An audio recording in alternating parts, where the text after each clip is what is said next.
Hi, welcome to the least rehearsed video that anyone's ever filmed, and the least edited video because I don't know how to do that. And my laptop is cheap as shit, so that's just the way that it is. I'm Jameson, and the other day I told my friend I wanted to maybe make a podcast, and they looked at me and said, yeah, you know that tweet that's like, please remind the men in your life during this time, like, don't make a podcast? So I didn't, and instead I'm making a video, which might be worse. Uh, anyway, down to the point, this video is about the fourth book in the Diviner series, The King of Crows, that I just finished reading maybe 20 minutes ago. Again, least rehearsed video anyone's ever filmed. But before I get into that, I'm going to pour myself a cup of tea because I need that in these trying times.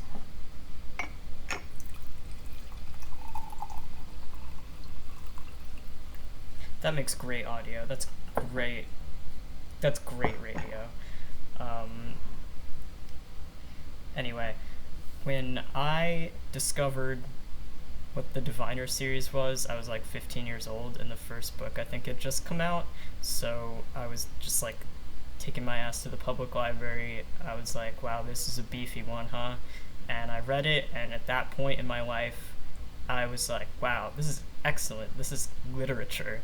I love young adult literature, and you know, at some point I think it comes down to my judgment at that time was like, wow, this is so great, it makes me want to write. And then I was at kind of a slump at that point in my own like creative, like, use the word loosely, my creative landscape, writing like Wattpad fiction.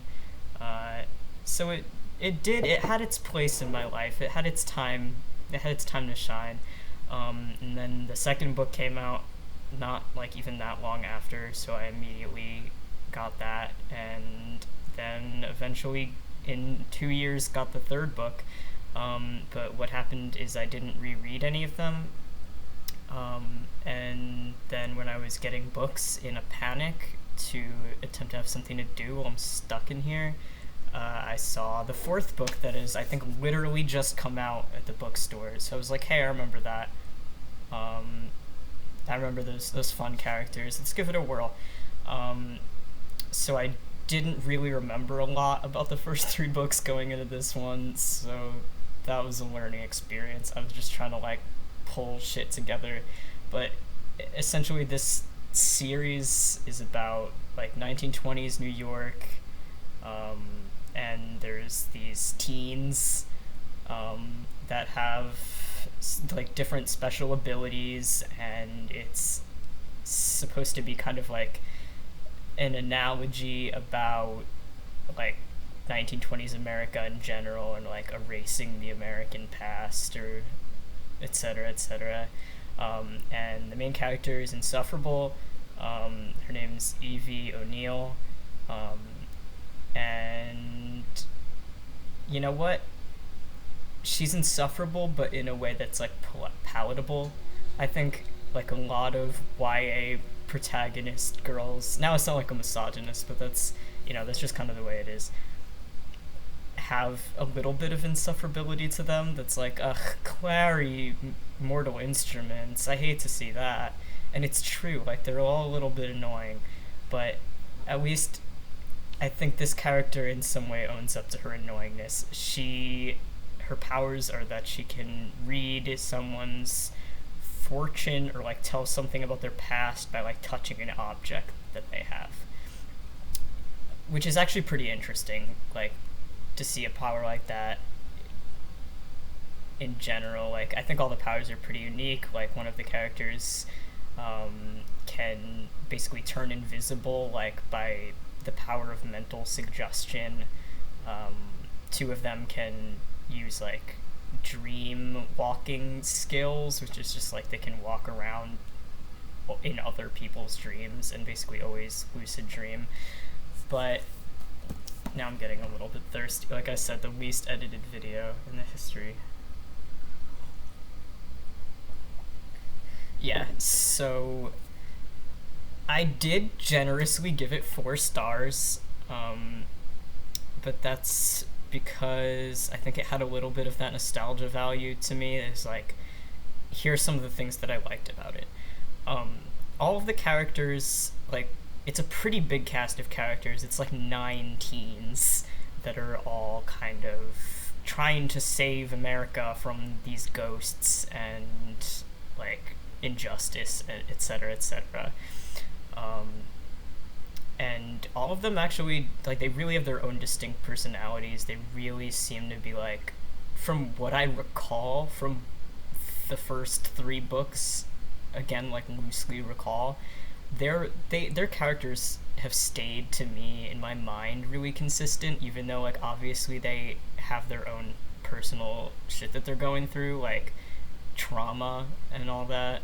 They all kind of, like, their arcs increase, and I think that's really valuable to the stability of the story as a whole, and also, like, the banter, like, character dialogue, I think is really nice. Like, even in very tough situations, the dialogue is always kind of like this, like, very snappy, easily recognizable back and forth, and I think that's nice to see. Another thing I liked is that the author is Liba Bray. I didn't say that. Oops. I think something that Liba Bray does really well in general is writing kind of road trip books. I know that's not really a genre, is road trip book. I know that means nothing. But something I find that she does particularly well is writing, like, descriptions of travel and, like, unique landscapes.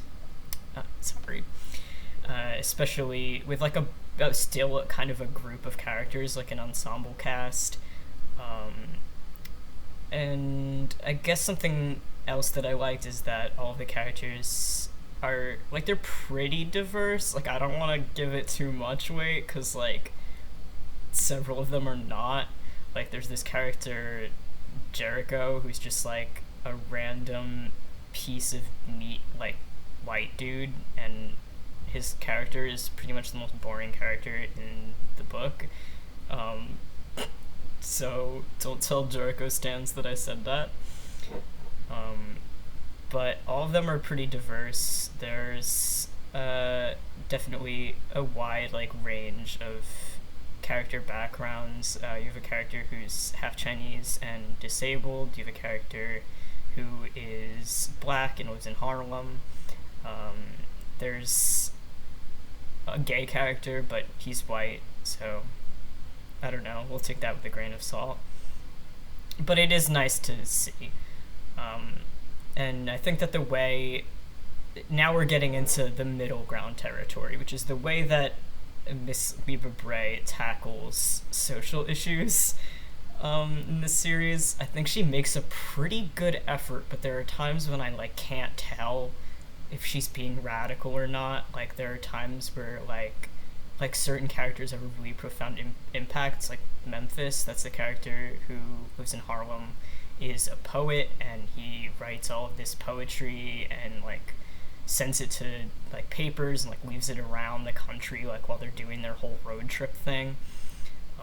And some of that is, like, genuinely kind of profound and radical and interesting, but also the author is white, and there are moments where the characters, like the gay character Henry, like, I understand, like, I'm, like, the homophobia is coming from inside the house. I get, as a gay person, like, that it was probably really, really difficult to be gay in the 1920s, and I think that the series highlights that, certainly. But there are moments where where, like, the author explicitly says that he feels white guilt about stuff, and I'm like, are you trying to further your claims, like the themes of the story, or are you trying to make us feel bad for him? Or because he doesn't deserve to, like, maybe he deserves to feel, we deserve to feel bad for him for experiencing homophobia, but we don't deserve to feel bad for him when he's, like, taking up space in, like, black communities in the book and just, like, sitting there feeling guilty. So I guess, like, that's why it only ended up getting 4 for me again generously, because it it feels like there was so much weird middle ground stuff holding it back from being from really saying something. I get it, Miss Bray. Like, America has all these stories in it, and some of them are dead people. I don't know how metaphors work. And then I guess to things that I.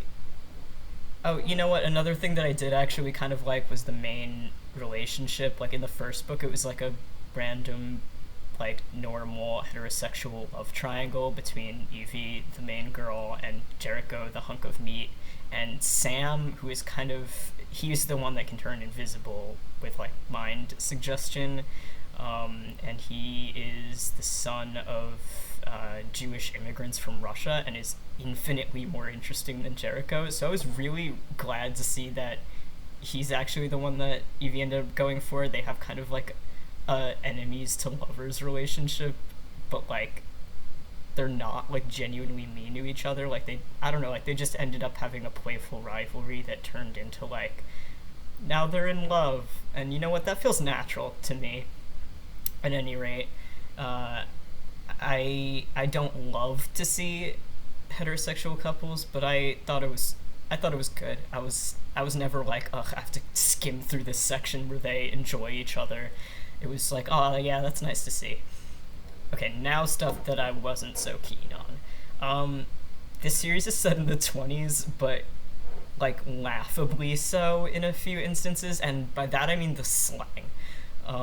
I feel like the author looked up list of 1920s slang and would just sprinkle shit around in the book, that's the cat's pajamas, and oh, you Betsky, and I don't know if anyone actually said these things, but at times it was you could look through a whole page worth of dialogue and you could pick out maybe 20 words that sounded like they came off of somebody's WikiHow 1920s slang website. And the two characters that are gay, I already mentioned Henry, the white gay dude, and Ling, who is half Chinese, and also I'm pretty sure a lesbian. They never really define that, but I'm pretty sure.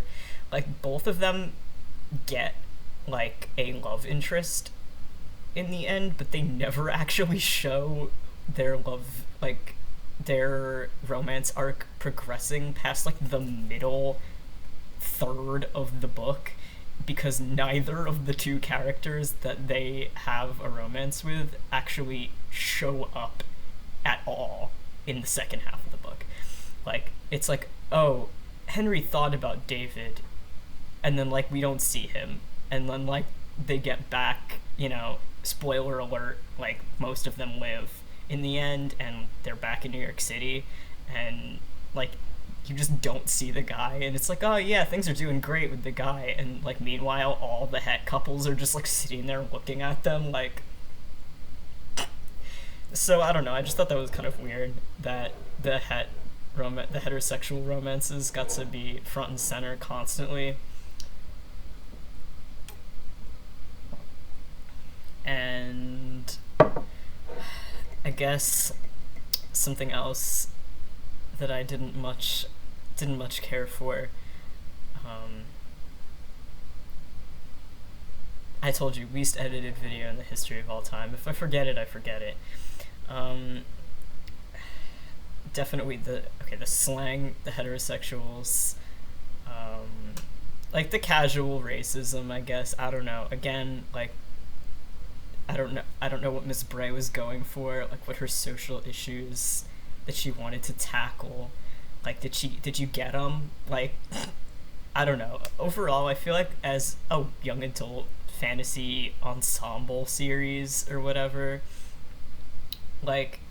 it's pretty good.